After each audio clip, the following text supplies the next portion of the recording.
এই বোনটা কি বলছে, বোনের কথাগুলো সবাই শুনে যাবেন, তারপর আমি কিছু কথা বলতেছি। আসসালামু আলাইকুম। বর্তমানে আমার স্বামী একটা জটিল রোগে আক্রান্ত। আমি আমার সামর্থ্য অনুযায়ী তার সমস্ত ট্রিটমেন্ট করিয়েছি। এখন আমার কাছে আর টাকা নেই। আপনারা আমাকে সাহায্য না করলে হয়তো আমার স্বামীকে আমি আর আগেকার জীবনে ফিরিয়ে আনতে পারবো না। আল্লাহর দয়া হলে আর আপনাদের সাহায্যে হয়তো আমার স্বামী আবার আগেকার জীবনে ফিরে আসতে পারবে। আপনারা তো এই কথাগুলো সবাই অসহায় শুনলেন, ওই বোনের বোনটাকে কথাগুলো তো যে আপনারা সবাই যেমন শুনলেন। পারবেন শুরুতে সাহায্য একটা কথা করুন। বলবো, আপনারা সবাই আমার ভিডিওটা পাশে দ্রুত শেয়ার আপনারা করবেন, দাঁড়ান। বেশি বেশি করে আপনারা ভিডিওটা না সবাই শেয়ার হলে করবেন, হয়তো ঠিক আছে? আমার স্বামীকে আমি আর বোনটা আমাদের বাঁচাতে কাছে পারবো না। সাহায্য চেয়েছেন এবং তিনি বলেছেন যে আপনাদের সাহায্য এবং আল্লাহর দয়াতে আমার স্বামী হয়তো বেঁচে যেতে পারে, ঠিক আছে? আমরা আমরা যে যেখান থেকে ভিডিওটা দেখছি, ঠিক আছে ভাই, আমরা ভিডিওটা প্রথমে শেয়ার করবো, এরপরে আমরা যতটুকু পারবো 10 টাকা, 10 টাকা, 5 টাকা, 20 টাকা, 50 টাকা, যে যত পারবো, যার যত সামর্থ্য, আপনারা সবাই এই স্ক্যানারে এবং এই নাম্বার দিতে পারবেন, ঠিক আছে?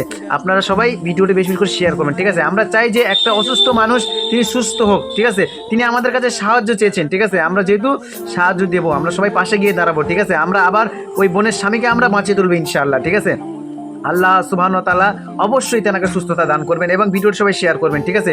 যে যা পারবেন এই বোনকে দিয়ে সাহায্য করবেন, এই বোনকে সবাই যে যা পারবেন আপনার যতটুকু সামর্থ্য দিয়ে এই বোনটাকে সবাই সাহায্য করবেন, যাতে ওনার স্বামীটা সুস্থ হয়ে যায়, ঠিক আছে ভাই? আমরা তো চাই যে একটা বোনের স্বামী তিনি সুস্থ হোক, সুন্দর একটা জীবন পাক, তাই না?